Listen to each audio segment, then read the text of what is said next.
Think about the quiet arrogance of a modern bathroom. You enter a small private room, close the door, turn a handle, and warm water appears as if the house has been waiting to serve your skin. A mirror holds your face at eye level. A sink catches the water. Soap waits in a bottle. A towel waits dry and clean. A toilet stands nearby, connected to a hidden system that takes human waste away without asking you to carry it. Light is steady. The floor can be wiped. The air can be vented. The door can be locked. The room is not used for cooking, sleeping, storing grain, keeping animals, or receiving guests. It has one main purpose. It exists so the body can be cleaned, relieved, inspected, shaved, treated, brushed, washed, dried, and made socially acceptable again. That is an extraordinary luxury. But because it is tiled and ordinary, we barely feel it. Modern cleanliness is full of invisible labor. Pipes, water treatment, soap factories, laundry machines, waste systems, textile mills, glass, heating, ventilation, dental products, razors, deodorants, medical knowledge, public health rules, and an entire social expectation that a person should be able to make the body private while making it clean. Before modern comfort, cleanliness was not absent. That is the first thing to understand. The old story that medieval people never washed is too lazy to be useful.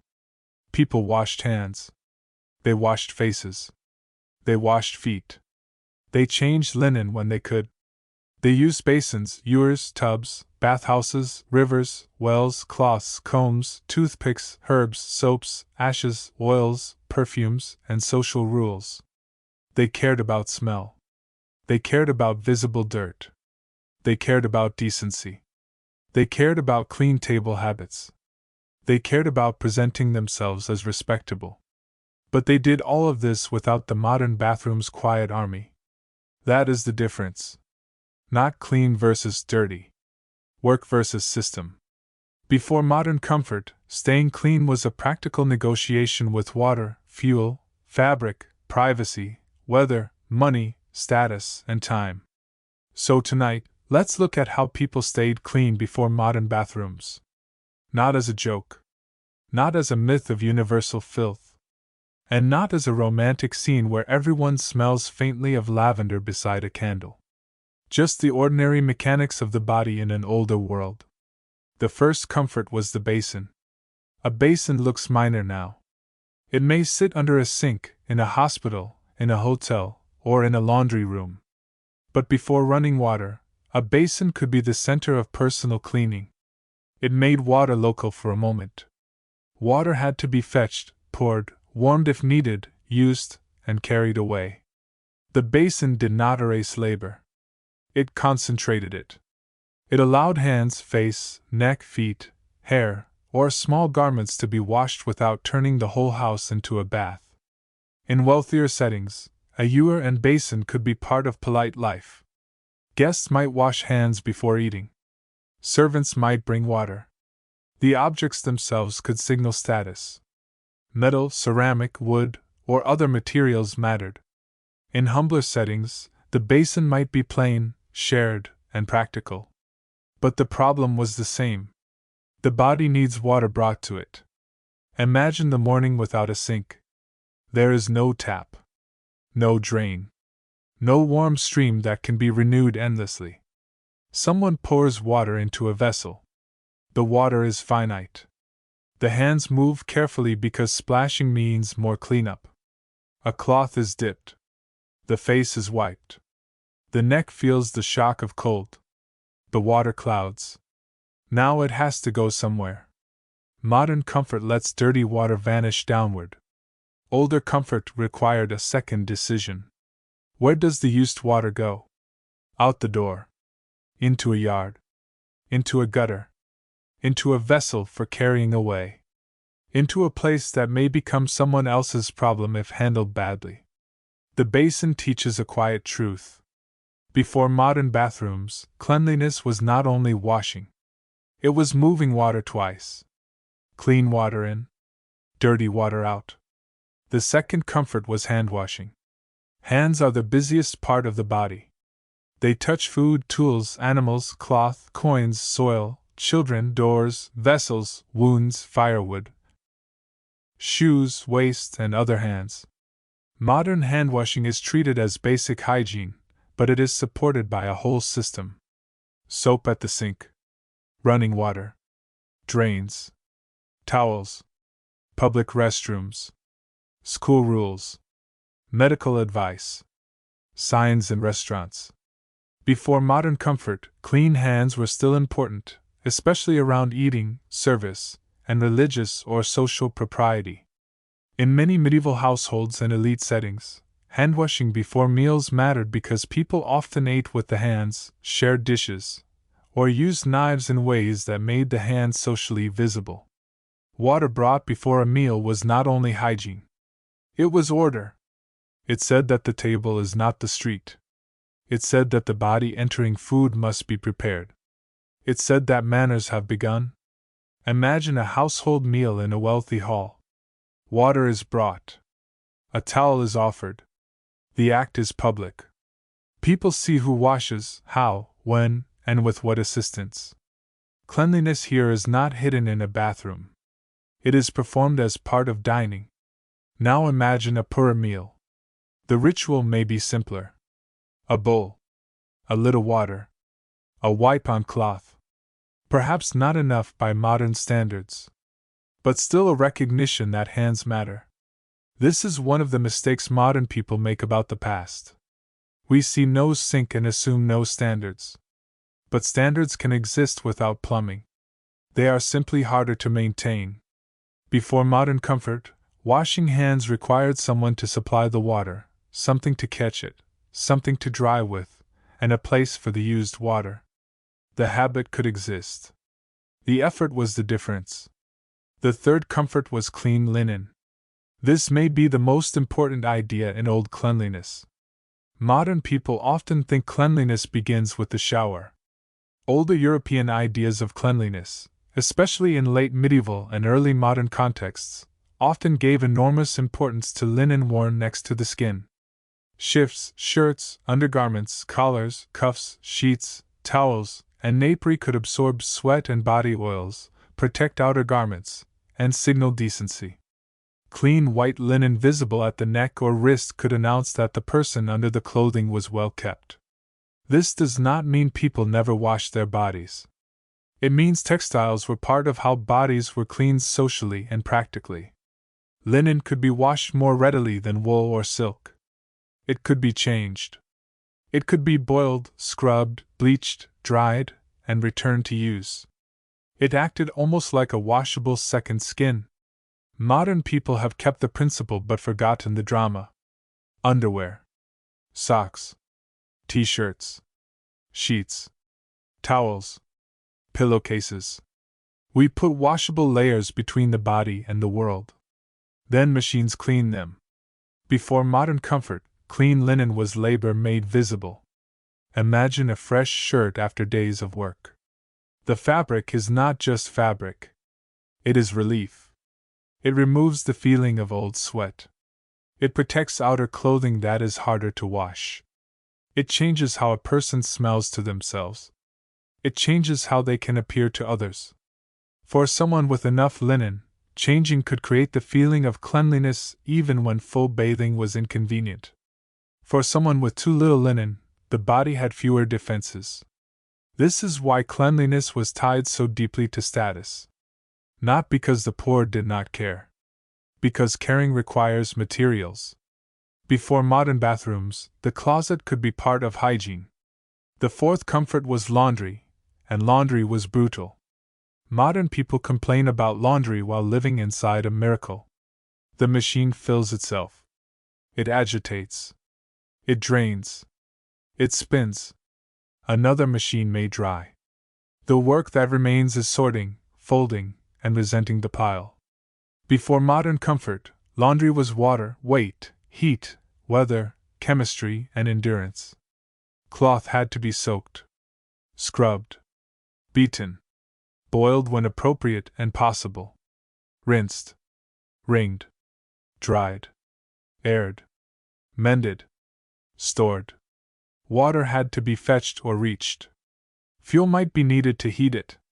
Soap, lye, ashes, or other cleaning agents had to be made, bought, or managed. Large linen items were heavy enough when wet to make the whole body participate. Laundry connected cleanliness to labor in a way modern bathrooms hide. Imagine washing sheets without a machine. A sheet is no longer soft. It becomes an animal of wet cloth. It twists. It resists. It pulls at wrists and back. It carries water inside itself. To clean it is to wrestle the weight of sleep. Now imagine doing this in cold weather. Hands redden. Water chills. Drying is uncertain. Damp cloth cannot simply be thrown into a dryer. It needs air, sun if lucky, space, and time. This is why clean linen could be prized. Not because people were obsessed with whiteness for no reason. Because whiteness said something. It said water had been used. Labor had been spent. Dirt had been defeated for a while. Before modern comfort, laundry was one of the main engines behind the appearance of cleanliness. The fifth comfort was soap. Soap is humble now. It sits in pumps, bars, bottles, gels, shampoos, detergents, powders, pods, and wipes.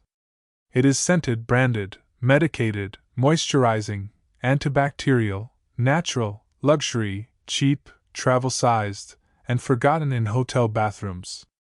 Before modern comfort, soap was more material and less standardized. In medieval Europe, soap could be made from fats and alkaline substances such as ashes or lye, with recipes and qualities varying by place and purpose. Some soaps were soft, some harder, some better for laundry, some more suitable for the body. Scented or finer soaps could be trade goods and signs of refinement. But soap was not magic. It needed water. It needed rubbing. It needed rinsing. It needed time. It could be expensive or precious in some contexts. It could irritate. It could smell different from modern soap. Modern soap advertising tells us that cleanliness should feel pleasant. Older soap often belonged more plainly to the work of removing grease, smell, and dirt. Imagine a small piece of soap being used carefully. It is not an endless pump on a sink. It is an object that took ingredients and work. It softens in water. It is rubbed on cloth or skin. It is not wasted. The hands know its texture. The nose knows its smell. This is a recurring BMC truth. Modern comfort turns tools into supplies. Before modern comfort, supplies stayed closer to tools. The sixth comfort was the public bathhouse. This is where the myth becomes especially lazy. Medieval people did use baths. Public bathhouses existed in many towns, though their popularity, regulation, reputation, and availability changed by place and period. They were not the same as modern bathrooms. They were social institutions. They could be places for washing, warmth, conversation, eating, medical practice, business, leisure, and sometimes moral suspicion. Some authorities worried about behavior in bathhouses. Some bathhouses were regulated by towns. Some were associated with sexual activity or disorder in certain contexts. But reducing them only to scandal misses the practical point. Many people needed a place where heat, water, tubs, attendance, and social permission came together. Before plumbing, a bath is not simply water. It is a logistical event. Enough water. Enough heat. A vessel. A place to undress. A place to dry. Fuel. Labor. Time. Privacy or accepted lack of privacy. The bathhouse gathered these difficulties and sold or organized them. Imagine entering an urban bathhouse. The air is warm and damp. Voices overlap. Wooden tubs steam, cloth, buckets, benches, food, attendants, and the smell of bodies create a world that is neither private bathroom nor wild filth. It is a shared comfort. Modern people often want cleanliness to be solitary. The old bathhouse made cleanliness social. That could be pleasant, awkward, useful, suspicious, expensive, noisy. But it was not nothing. Before modern bathrooms, bathing often required a public solution to a private body. The seventh comfort was the private tub, if you could manage it. A wooden tub in a home, castle, manor, or wealthy household was not a casual convenience. It required water. It required heating. It required servants or family labor. It required a place for the tub. It required carrying water in and carrying water out. It required drying the floor, drying the body, and perhaps cleaning the tub. If the bath was warm, fuel had been spent. If the water was fresh, someone fetched it. If the household had privacy, architecture and status made it possible. A bath at home could be luxurious not because the tub itself was magical, but because the whole household had to bend around the body being washed. Modern people can fill a bathtub while doing something else. Before modern comfort, a bath could be an event. Imagine the preparation. Water heated over fire. Steam from vessels. Buckets carried. The tub assembled or placed. Cloths prepared. Perhaps herbs, soap, or scented materials. The room grows warmer. The bather waits while other people make cleanliness possible. This is a different kind of privacy. It may be physically private, but socially dependent. Someone else knows when you bathe because someone else helped make it happen. Modern bathrooms allow a person to be alone with a whole network. Older home bathing often made the network visible. The eighth comfort was washing in parts. Modern shower thinking is total. The whole body enters water. The whole body is rinsed. The whole body is dried. Before modern comfort, partial washing was often practical. Hands, face, feet, armpits, groin, hair. The parts that smelled, showed, worked, or suffered most could be handled separately. This is not inferior intelligence. It is water management. If heating and carrying water are difficult, washing the entire body every time is expensive in effort. Partial washing lets the person meet social and bodily needs with available resources. Modern people still do this. A quick face wash. Hands before food. Feet after mud. A sink bath during illness. Wipes during travel. A basin wash in a hospital bed. We only forget that partial washing can be a complete strategy in a world without easy plumbing. Imagine a worker at the end of a day. The body is tired. The clothing smells of labor. There is water, but not enough for a leisurely full bath. The hands are cleaned. The face is wiped. The feet are washed because they ache and carry the load. Linen is changed if possible. The person is not modern clean, but they are restored enough for the evening. Before modern bathrooms, cleanliness often happened by choosing the most urgent parts of the body. The ninth comfort was foot washing. Feet carried daily life. They walked through mud, straw, floors, manure, streets, fields, workshops, yards, and sometimes bare ground. Shoes were valuable and not always waterproof. Stockings, hose, wraps, or bare skin could collect the evidence of the day.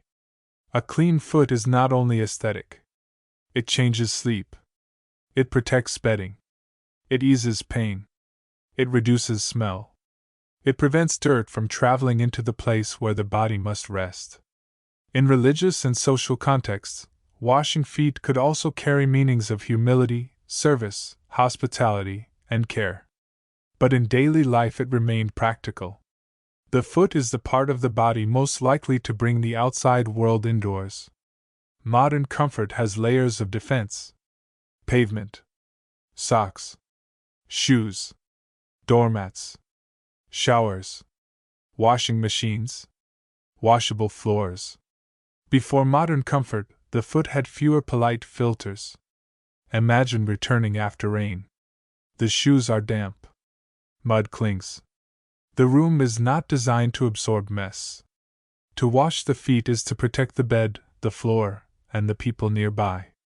A basin at the end of the day can be more comforting than a full bath that never happens.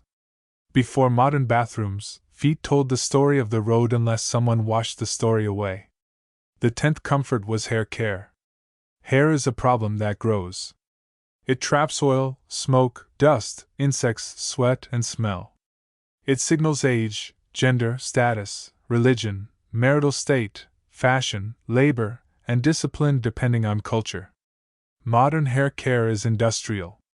Shampoo, conditioner, hot water, hair dryers, combs, brushes, salons, barbers, razors, dyes, products for every texture and anxiety.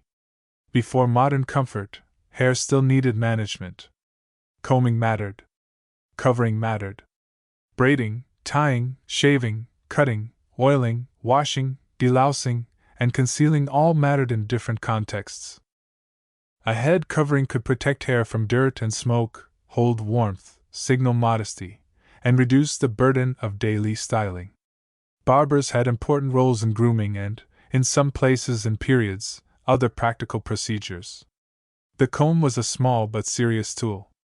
It arranged the visible self and helped fight pests. Imagine combing hair near weak light. The teeth catch. Smoke has made the hair smell of the room. A covering has flattened it. The comb removes tangles, dust, perhaps unwanted living things. The work is intimate and repetitive. Modern people often treat hair care as style. Before modern bathrooms, hair care was also storage management. The body stores the room in hair. The 11th comfort was dealing with lice and fleas. This is not pleasant, but it matters. Parasites are one of the most stubborn enemies of old cleanliness. They do not respect status as much as status would like. Better bedding, more linen, more servants, cleaner rooms, and more resources could help, but insects could still arrive. Crowding, animals, straw, bedding, clothing, travel, and shared sleeping all increased opportunities. People combed, washed, changed linen, aired bedding, beat textiles, used herbs or smoke in some contexts, picked through hair, kept animals away when possible, endured what they could not remove. Modern pest control has made many people experience lice or fleas as exceptional events. Before modern comfort, they could be recurring household labor.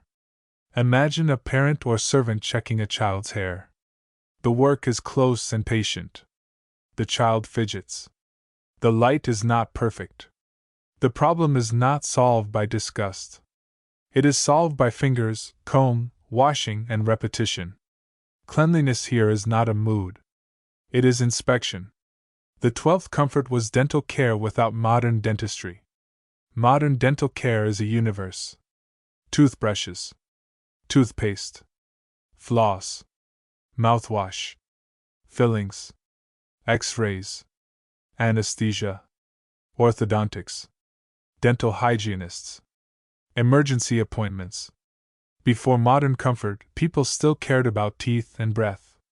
They used toothpicks, cloths, powders, herbs, rinses, chewing sticks in some cultures, scraping, and other methods depending on time and place. But tooth decay, wear, infection, and pain were harder to prevent and harder to treat. Sugar consumption varied across time and class, and diets were not all the same, but dental suffering was a real part of life. Barbers or practical healers might pull teeth in some contexts. That is a very different relationship to the mouth. Modern people brush to avoid the dentist. Older people might clean the mouth knowing that if pain became severe, the solution could be rough, risky, and public. Imagine cleaning teeth with a cloth and powder. No mint foam. No electric buzzing. No bathroom mirror with bright light. The tongue checks surfaces. The breath is judged socially. A tooth that hurts is not a small inconvenience. It can dominate the day. Before modern bathrooms, the mouth was cleaned with tools, habits, and hope. The 13th comfort was shaving. A razor is a small blade with large social consequences. Modern shaving is supported by mirrors, foam, hot water, disposable blades, electric razors, aftershave, lighting, and private bathrooms. Before modern comfort, shaving could belong to barbers, servants, household routines, or personal skill depending on status and period. A sharp blade near the face is never casual. It requires light, steadiness, water, cloth, and trust. Facial hair also carried meanings. Fashion changed. Religious and social expectations changed. Occupational identity could be involved. But underneath all symbolism is a simple problem. Hair keeps growing. The face keeps announcing whether it has been attended to. Imagine sitting for a barber. The chair may not be a modern reclining throne. The room smells of bodies, soap, metal, cloth, perhaps medical work. The razor is sharpened. The skin is prepared. The person shaving you controls a dangerous edge close to your throat. This is grooming as trust. Modern razors let grooming become private and repetitive. Before modern bathrooms, a clean-shaven face could require another person's hand. The 14th comfort was managing smell. Modern smell control is everywhere. Soap, shampoo, deodorant, laundry detergent, perfume, air freshener, toothpaste, ventilation, trash collection, refrigeration, plumbing, fabric softener. Even unscented products are part of a world trying to regulate scent. Before modern comfort, smell was harder to separate. The body smelled of work, smoke, wool, leather, animals, food, sweat, damp, oil, herbs, and the room it lived in. People still used perfumes, scented waters, herbs, flowers, clean linen, airing, washing, and smoke to manage smell. But modern odorlessness was not the baseline. The old question was not always, can a person smell like nothing? It was, does this smell fit the situation? Is it respectable? Is it offensive? Is it healthy by the ideas of the time? Is it associated with labor, poverty, illness, sexuality, sanctity, decay, or household disorder? Imagine entering a medieval room. The smell is layered.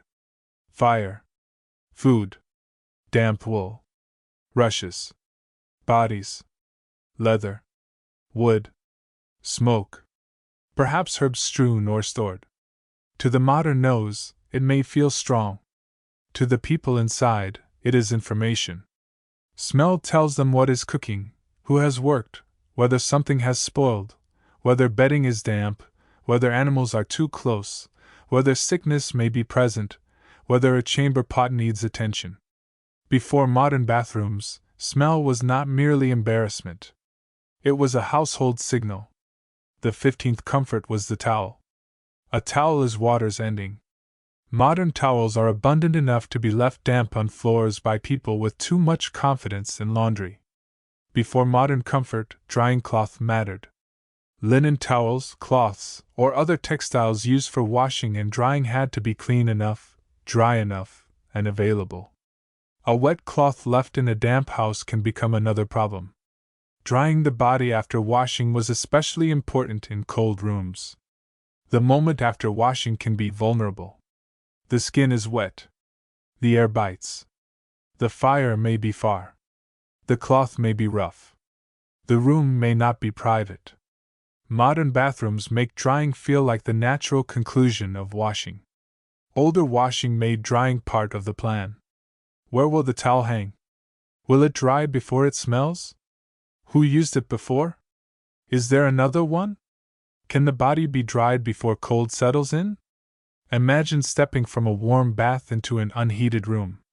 The pleasure can vanish quickly if the towel is poor and the air is cold.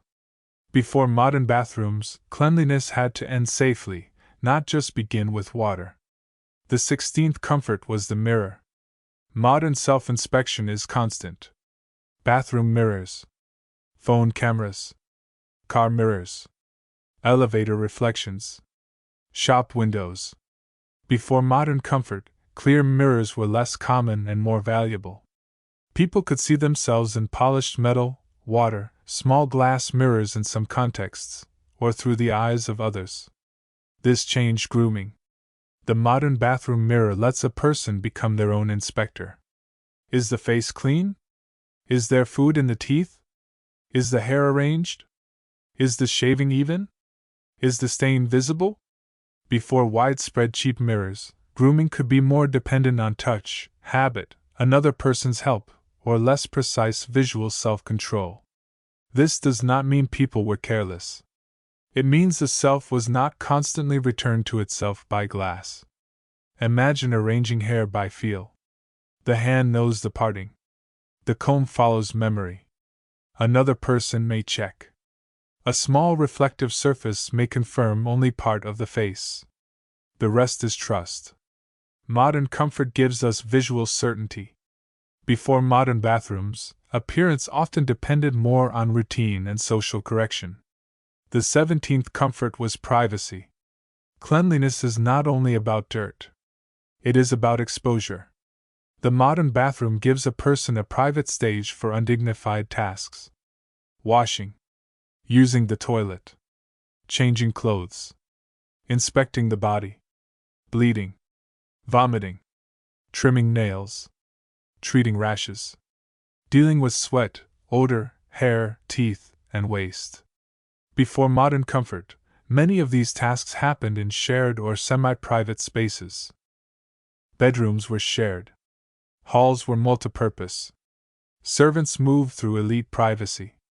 Travelers shared rooms. Bathhouses were public. Chamber pots existed near beds. Washing might happen with assistance. The question was not always how to be alone. Often it was how to be decent while not being fully alone.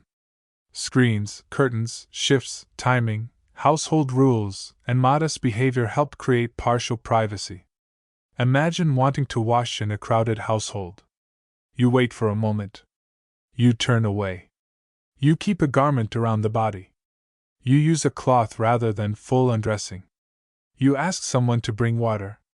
The body is never only yours because the room is not only yours. Modern bathrooms turn privacy into architecture. Before modern comfort, privacy was often choreography. The 18th comfort was the chamber pot. No history of cleanliness can avoid it. Modern toilets remove waste so quickly that the body learns to trust disappearance. Before indoor plumbing, human waste stayed in vessels, privies, cesspits, yards, streets, carts, and systems of removal. A chamber pot was a comfort because it prevented worse discomfort. No cold walk outside in darkness.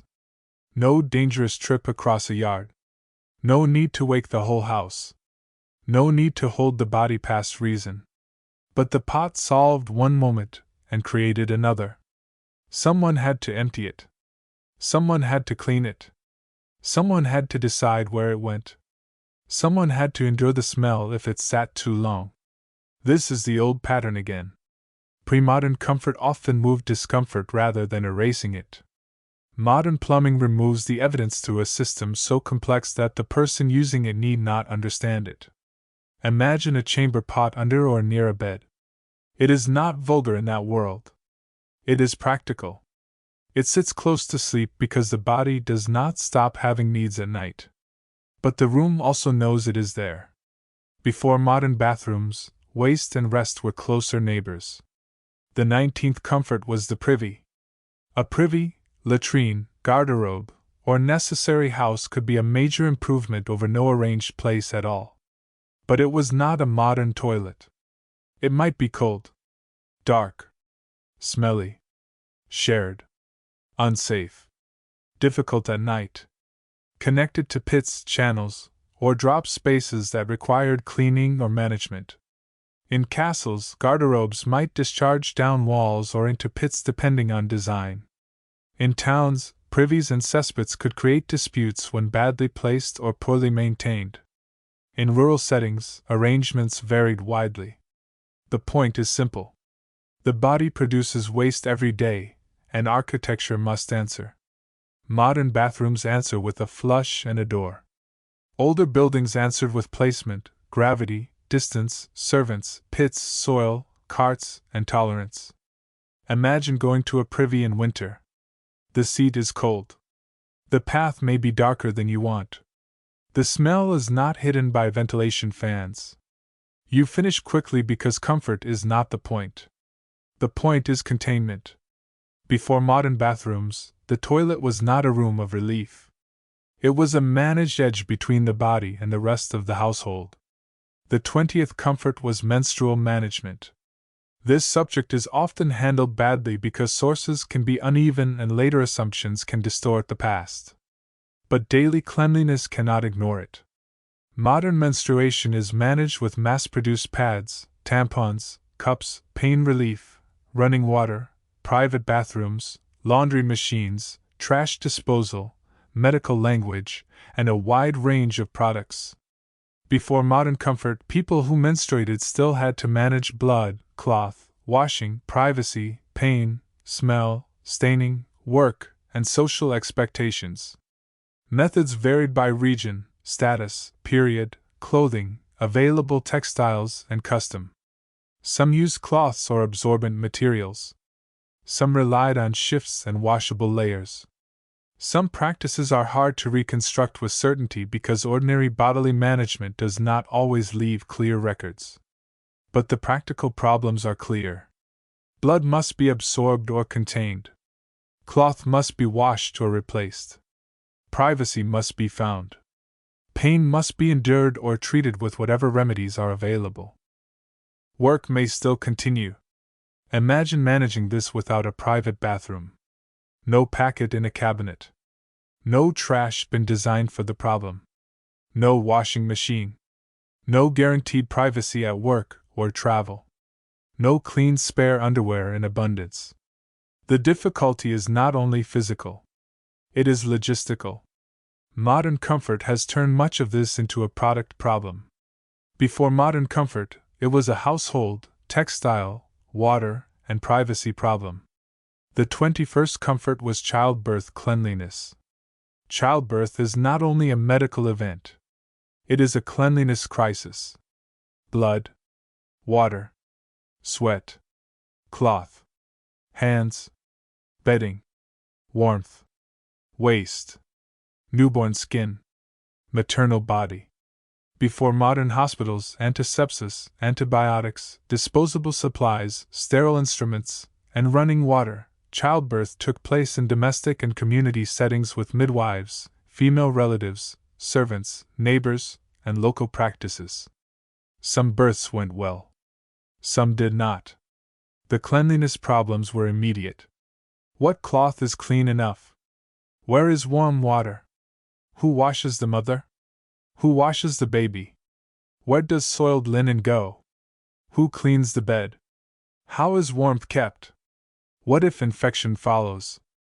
Modern bathrooms and medical systems have not made childbirth easy, but they have changed the material battlefield. Imagine a birth room in an older household. The air is warm if possible. Water is heated. Cloths are gathered. The bed is prepared for damage. Women move with knowledge passed through bodies and experience. The room is private from men in many contexts, but not private in the modern individual sense. The body is cared for by a small social world. Before modern comfort, the clean birth space had to be assembled by hand. The 22nd comfort was infant washing. Babies create endless cleaning. Modern babies may have diapers, wipes, creams, baby baths, changing tables, washing machines, pediatric advice, sterilizers, bottles, trash systems, and warm bathrooms. Older households had babies too, and they had to manage the same basic bodily facts with fewer tools. Urine, feces, milk, spit up, sweat, cradle cloths, swaddling bands, linen, bedding, skin irritation, cold. Washing an infant required warmth, gentleness, water, cloth, and attention. Too cold, and the child suffers. Too rough, and the child suffers. Too little cleaning, and skin suffers. Too little dry cloth, and everyone suffers. Imagine changing a baby without disposable diapers. The soiled cloth remains in the household until washed. The smell remains closer. The labor returns again and again. The person doing the work cannot simply wrap the problem and drop it in a bin. Modern comfort has made infant waste disposable in many contexts. Before modern comfort, it was washable, visible, and repetitive.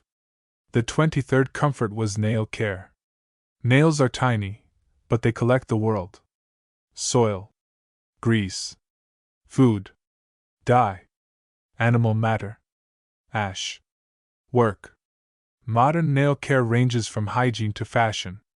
Clippers, files, brushes, salons, disinfectants, gloves, and hand cream all help. Before modern comfort, nails still needed trimming and cleaning. Knives, small scissors, files, scraping, washing, and habit could be used depending on tools available. A hand with dirty nails at the table could be noticed. A torn nail could interfere with work. A sharp nail could scratch skin, snag cloth, or irritate a child. Cleanliness often lives in details so small that big history misses them. Imagine a craft worker's hands. The nails carry the trade. Dye under them. Flour. Soot. Leather stain. Soil. Fish smell.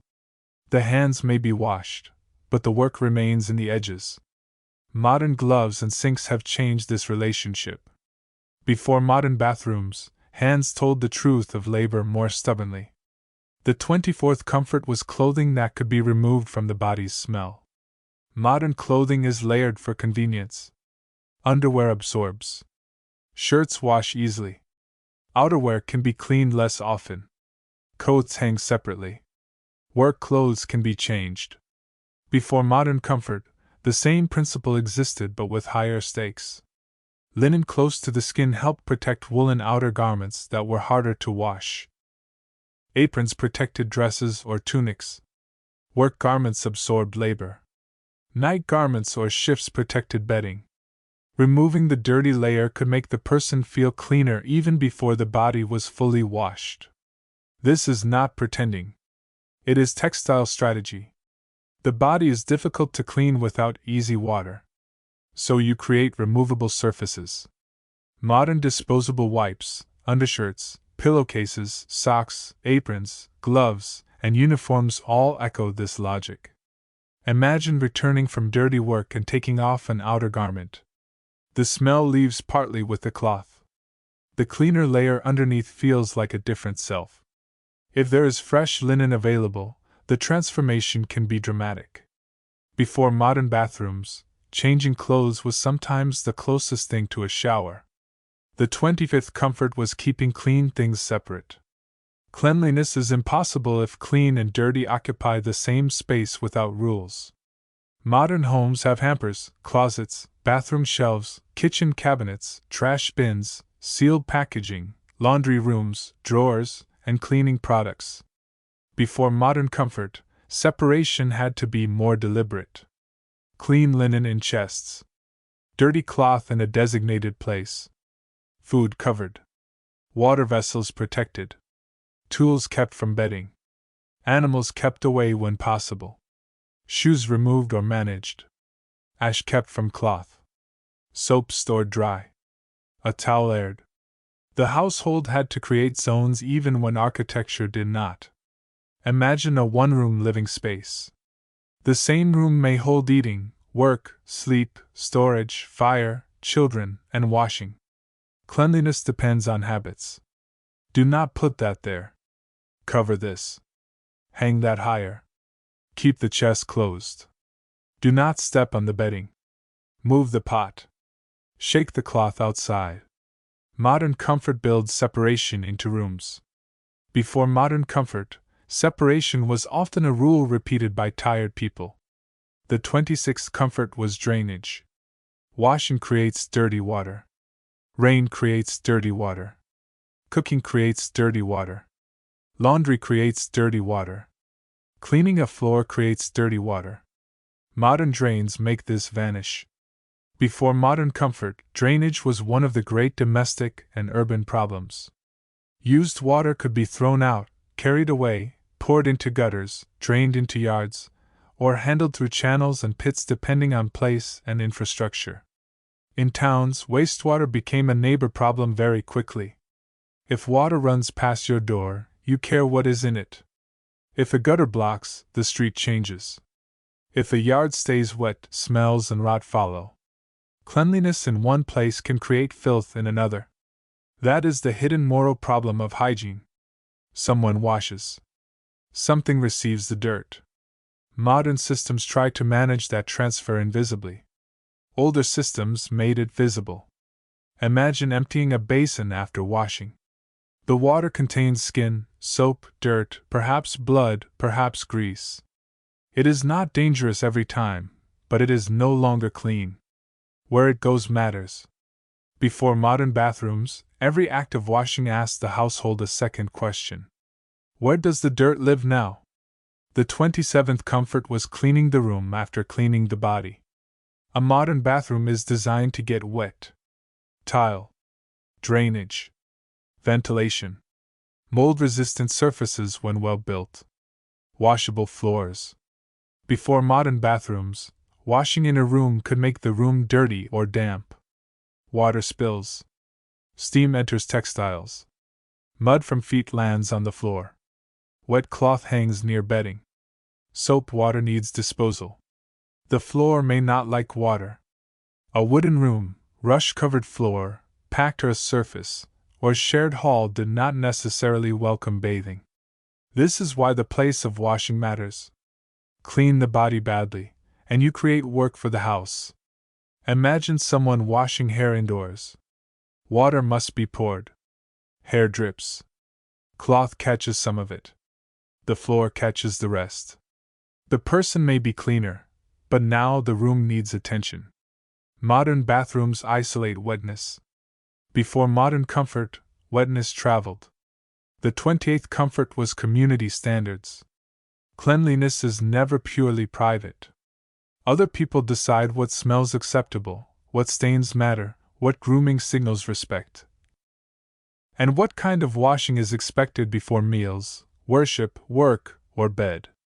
Medieval cleanliness was shaped by religion, medicine, etiquette, work, class, gender, local custom, and household discipline. Some settings required visible cleanliness. Some tolerated dirt because labor made it unavoidable. Some smells were signs of honest work. Some were signs of neglect. Some washing was practical. Some was symbolic. Holy water, ritual washing, preparation for communion, washing the poor, washing feet, and washing before meals could all attach bodily acts to moral meaning. Modern cleanliness is also moral. We may pretend it is only health, but we judge people by smell, hair, teeth, clothes, skin, nails, and bathrooms. Before modern comfort, the judgments were different, but they were real. Imagine entering church, court, market, or a lord's hall. Your body is red. Not perfectly. Not kindly. But constantly. Cleanliness is a language the body speaks before the mouth opens. The 29th comfort was not confusing poverty with indifference. This is important. When modern people hear that an older household did not bathe like us, did not wash clothing as often as us, did not have a toilet like us, and did not smell like us, they often turn poverty of tools into poverty of desire.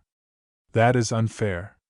People can care deeply about cleanliness and still lack water, heat, privacy, soap, time, linen, or safe drainage. A servant can care. A peasant can care. A laborer can care. A mother exhausted by children can care. A traveler sharing a bed can care. A soldier in mud can care. The issue is not whether people wanted comfort. The issue is what comfort cost. Modern bathrooms make cleanliness cheap in daily effort. Not financially cheap for everyone, but physically cheap compared with carrying, heating, scrubbing, drying, and disposing. Before modern comfort, cleanliness had a higher bodily price. Imagine wanting to wash but knowing the water is far, the fire is low, the room is cold, the cloth is already dirty, and morning work is waiting. The desire is there. The conditions are against it. History becomes more humane when we remember that. The 30th comfort was not having to plan cleanliness around weather. Modern washing ignores weather more than any old household could. Rain outside, laundry still runs. Snow outside, shower still runs. Cold outside, towel still dries indoors. Heat outside, refrigerator still cools. Before modern comfort, weather entered hygiene constantly. Laundry needed drying weather. Bathing in a cold room was harder. Hair dried slowly. Mud increased cleaning. Summer increased smell and insects. Winter made water cold and fuel precious. Rain made floors dirty. Damp made cloth sour. Imagine washing linen during a wet week. The cloth will not dry properly. It hangs heavily. The room grows damp. The smell of not quite clean becomes its own problem. Modern dryers and heated rooms have made weather less important to cleanliness. Before modern bathrooms, the sky was part of the laundry system.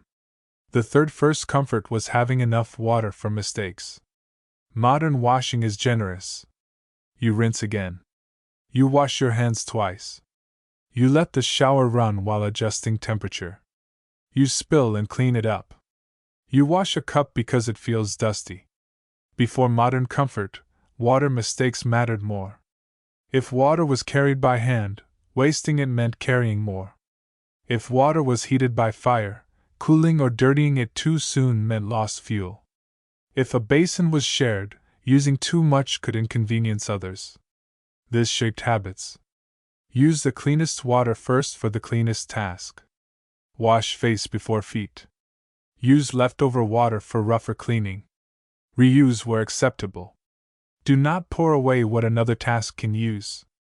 Modern bathrooms encourage linear cleanliness. Fresh water in, dirty water out, repeat freely. Older households often practiced hierarchical cleanliness.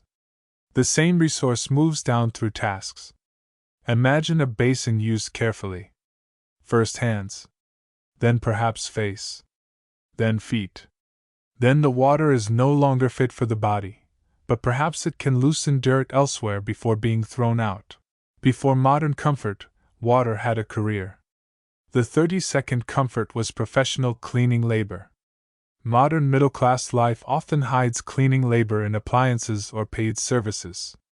Older elite life often made it visible through servants.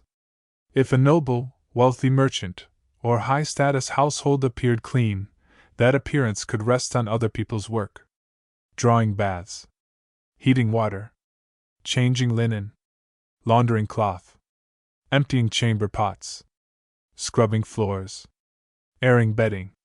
Brushing clothes. Preparing towels. Managing perfume. Cleaning vessels. The clean body of one person may have required the tired body of another. This is not unique to the Middle Ages. It is one of the oldest truths of comfort. Someone's ease is often another person's task. Imagine an elite bedroom after morning. The important person leaves cleaner, dressed, arranged, and scented. Behind them remain used water, damp cloth, chamber vessels, bedding, garments, and the small disorder created by looking effortless. Servants restore the scene so comfort can appear natural again. Modern bathrooms automate part of this, but not all of it. Hotel rooms, hospitals, spas, gyms, and homes still depend on people cleaning after bodies. Before modern comfort, that dependence was more obvious in the household itself. The 33rd comfort was public water access. A town fountain, well, conduit, or public water point could be one of the most important places in daily life. It was not only infrastructure. It was social space. People waited, talked, judged, flirted, complained, carried news, compared vessels, watched children. The water source made cleanliness communal because many bodies came there before their households could wash, cook, brew, or clean. Modern plumbing privatizes water. It moves the social life of water into bills, maintenance notices, and occasional outages. Before modern bathrooms, water gathering could expose class and labor. Who carries? Who waits? Who cuts the line? Who has a servant? Who has a better vessel? Who lives closer? Imagine standing at a well with a vessel. The water is not yet household comfort. It is public possibility. Only after it is lifted, carried, stored, and used does it become washing. The 34th comfort was knowing when not to wash. This may sound strange, but older medical and cultural advice could be complicated. People did not simply believe water was always good or always bad. Ideas about bathing varied. Some writers praised washing. Some warned against bathing at certain times, after certain activities, during illness, or in relation to open pores, humors, digestion, or moral danger. Public bathhouses could be enjoyed and also criticized. Hot baths could be restorative and also suspicious. Clean linen could be trusted by some as a safer way to manage the body's surface. Modern hygiene advice is also full of timing. Do not scrub too hard. Do not use harsh soap on certain skin. Do not shower too hot. Wash hands before food. Clean wounds carefully. Do not share towels in some contexts. The difference is that our explanations are different. Before modern comfort, people made cleanliness decisions within their own medical and moral worlds. Imagine someone advised not to bathe during a certain illness. To us, this may sound wrong depending on the case. To them, it could sound careful. The past was not simply dirty. It was reasoning with different tools. The 35th comfort was the bath as pleasure. Cleanliness is not only duty. Water can feel good. Warmth can soothe. Steam can soften the body. Scrubbing can relieve itching. A clean shirt can lift mood. Combed hair can make a person feel socially alive again. The medieval bathhouse, private tub, basin wash, or changed linen could all offer pleasure as well as necessity. Modern bathrooms preserve this. Long showers, bath bombs, hot tubs, skincare rituals, barbershops, spas, fresh towels, the feeling of clean sheets after a shower. Older people also knew relief. Imagine a laborer entering warm water after cold work. The muscles loosen. Dirt leaves invisible trails. The body smells less like the day. The skin stops complaining for a while.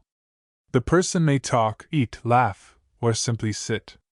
Before modern comfort, bathing could be work to arrange, but that did not mean it could not be deeply pleasurable.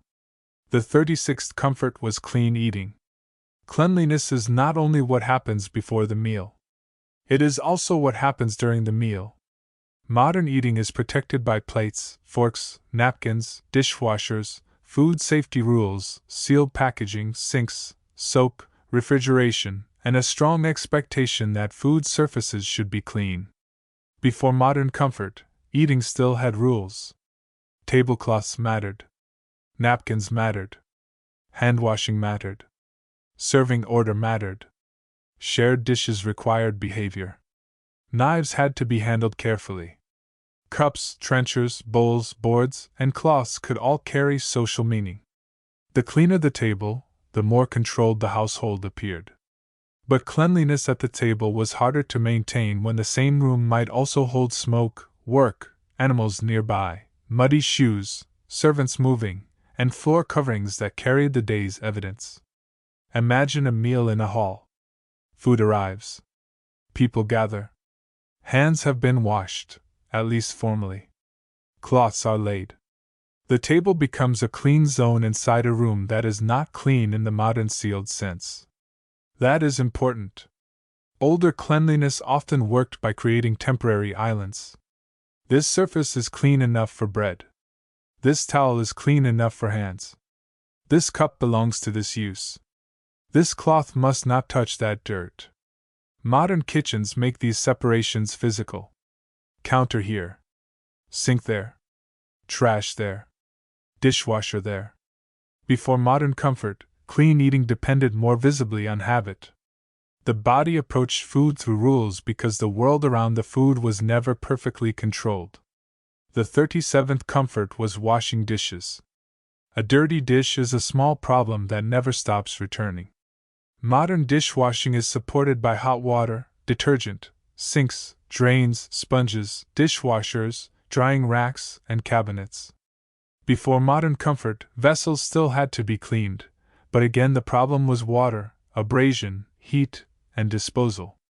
Wooden bowls, metal pots, ceramic vessels, knives, boards, cups, and cooking pots each demanded different care. A greasy pot is not cleaned by wishing. It needs scraping. Hot water if available.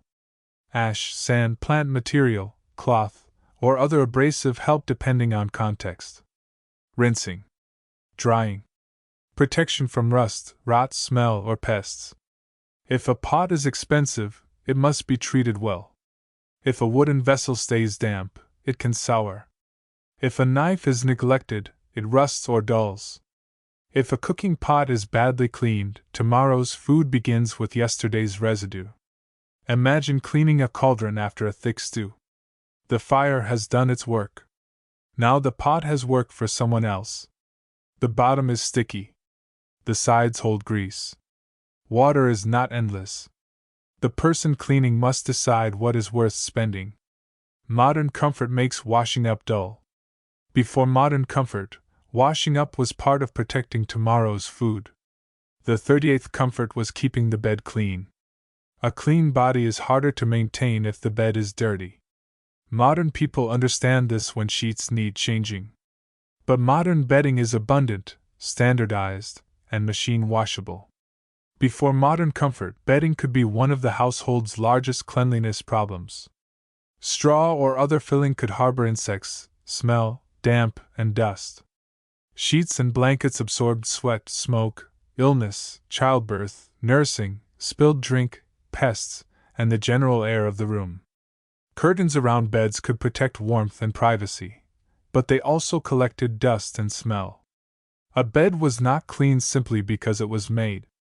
It had to be aired, shaken, changed, brushed, exposed to sun if possible, protected from damp, and defended from insects. Imagine stripping bedding in an older house. The work is not aesthetic. It is inspection. Does the straw need changing? Is the linen dry? Are there bites? Does the blanket smell of smoke or illness? Is the mattress cover sound? Modern comfort has made bed cleanliness private and routine. Before modern bathrooms and laundry machines, the bed's cleanliness depended on a whole chain of textile labor.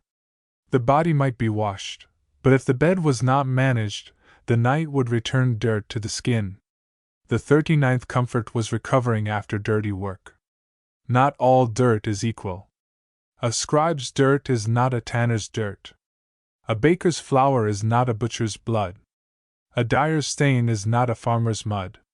A blacksmith's soot is not a fisherman's smell. Modern work often includes protective equipment, uniforms, changing rooms, showers, gloves, safety rules, and separate workspaces. Before modern comfort, dirty work more often followed the worker home on skin, clothes, hair, and tools. Some trades were strongly associated with smell or filth. Tanning, butchery, fish selling, fulling, dyeing, stable work, laundry, cesspit cleaning, and many other labors made the body a witness. Cleanliness after such work was not vanity. It was social survival. Imagine a person leaving a dye workshop. The hands are stained. The nails hold color. The clothing marks the trade. Water removes some evidence. Soap removes some. Time removes some. But the body does not reset completely. Modern comfort lets many people separate work dirt from personal identity more easily. Before modern comfort, the job could stay on the skin. The 40th comfort was protecting skin. Modern skincare is enormous.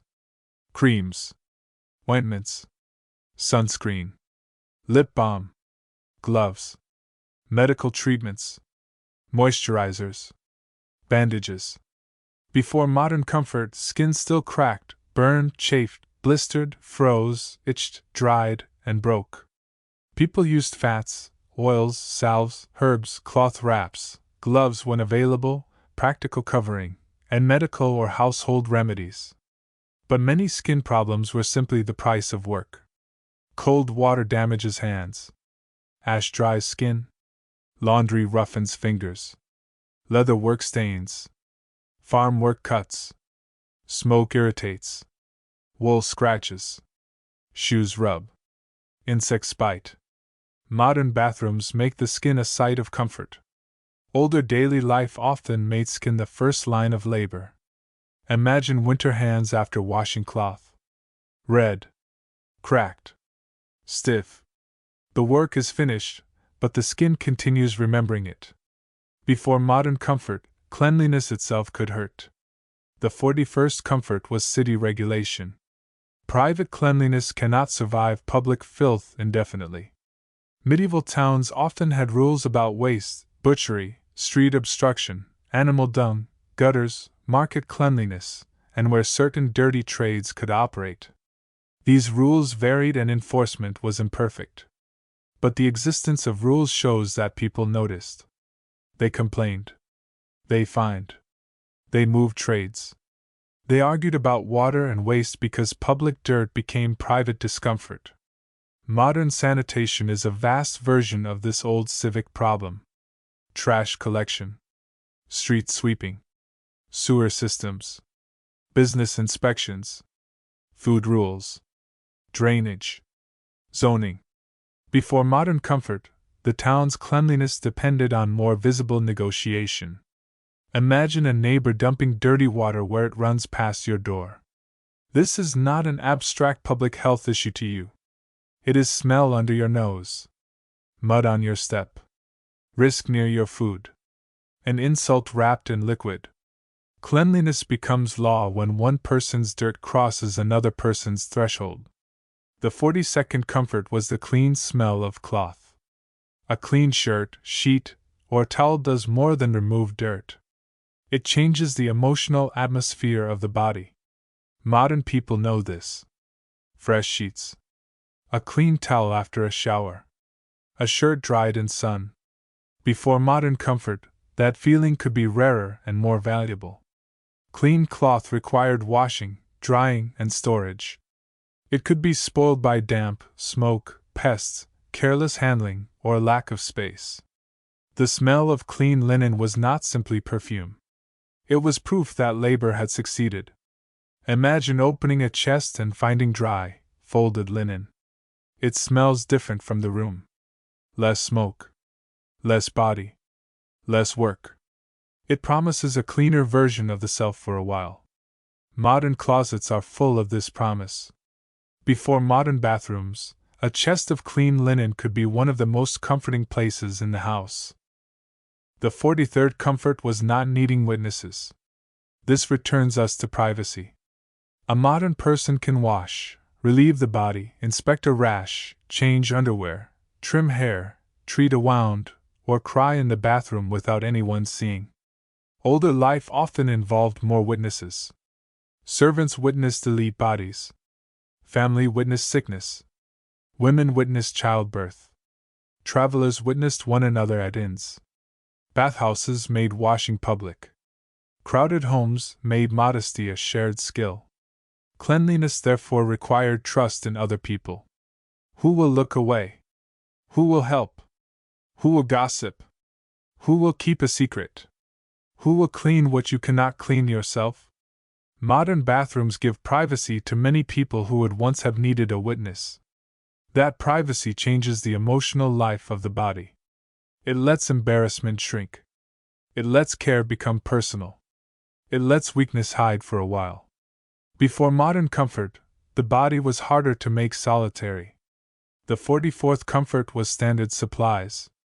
Modern bathrooms use objects that fit each other. Toothbrushes fit cups. Soap fits dishes. Razors fit handles.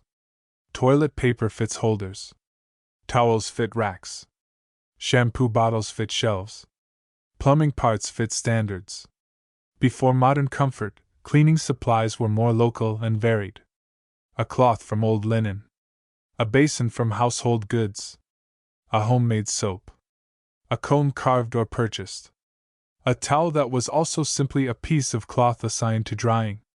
A pot used carefully because it could not easily be replaced. This variation required memory. Which cloth is for faces? Which cloth is for floors? Which vessel is for clean water? Which bucket is not? Modern labeling and standardization prevent many mistakes. Older households used habit, hierarchy, and repeated instruction. Imagine a servant new to a household. The objects are not self-explanatory. They belong to local rules. Use this for washing hands. Do not use that for food. Hang this here. Empty that there. Cleanliness depends on knowing the household language of things. The 45th comfort was being clean every day without making an event of it. This is where modern life becomes almost unbelievable. A person can shower daily, change underwear daily, brush teeth twice daily, flush repeatedly, wash hands many times, use clean towels often, wash clothing weekly or more, clean the bathroom with products designed for the task. Before modern comfort, each of those actions asked for more visible effort. Daily cleanliness existed, but it looked different. Hands and face. Fresh linen when available. Combed hair. Brushed clothing. Washed feet. Managed smell. Periodic bathing. Laundry cycles governed by weather, labor, and supply. The modern bathroom does not only improve cleanliness, it changes its rhythm. Cleanliness becomes frequent because it becomes convenient. Before modern comfort, convenience was the missing ingredient. The body could be cared for, but care took more negotiation. The 46th comfort was the modern expectation of daily reset. This is the final difference. Modern cleanliness is built around reset. At the end of the day, you can shower. At the beginning of the day, you can brush teeth. Clothes can be changed. Sheets can be washed. Waste can be flushed. Hair can be rinsed. Hands can be washed dozens of times. The body can be returned, again and again, to a socially acceptable baseline. Before modern bathrooms, reset was slower and less complete for many people. The body carried more of yesterday. Smoke in hair. Mud on shoes. Work in nails. Sweat in linen. Damp in cloth. Ash in the room. Animal smell. Old bedding. The distance between clean and dirty was not a switch. It was a slope. People moved up and down that slope through washing, changing, combing, airing, scraping, boiling, drying, and enduring. Modern comfort makes cleanliness feel like a button. Before modern comfort, cleanliness was a climb. So the next time you step into a bathroom, pause for a second before the water begins. Notice the privacy.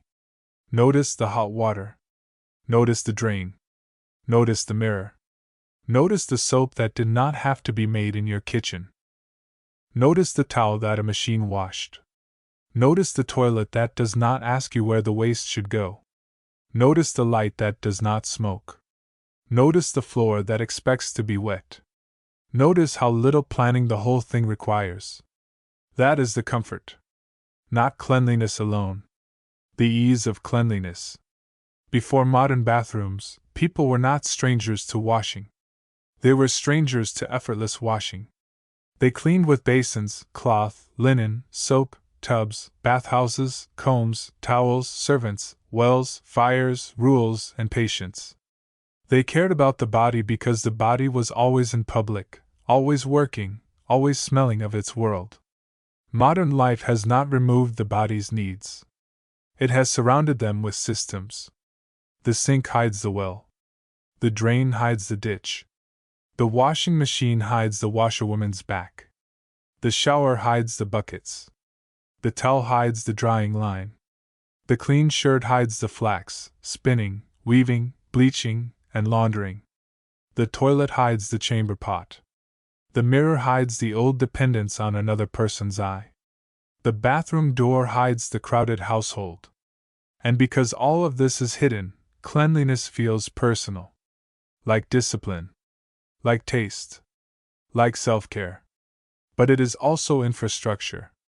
It is history in tile and water pressure. It is comfort built so deeply into the day that we can forget the body was ever difficult to manage. Before modern comfort, the body had to be negotiated with. Washed in parts. Dried carefully. Wrapped in linen. Protected from cold. Freed from insects when possible. Made decent for the table. Prepared for prayer. Hidden from strangers. Restored after labor. And then, the next day, the whole process began again. That repetition is the old truth. Cleanliness is never finished. It only holds for a while. Modern comfort has made that while longer, easier, warmer, more private, and far less heavy. And maybe that is why the bathroom feels so boring. It is carrying centuries of old labor so quietly that all we hear is water running.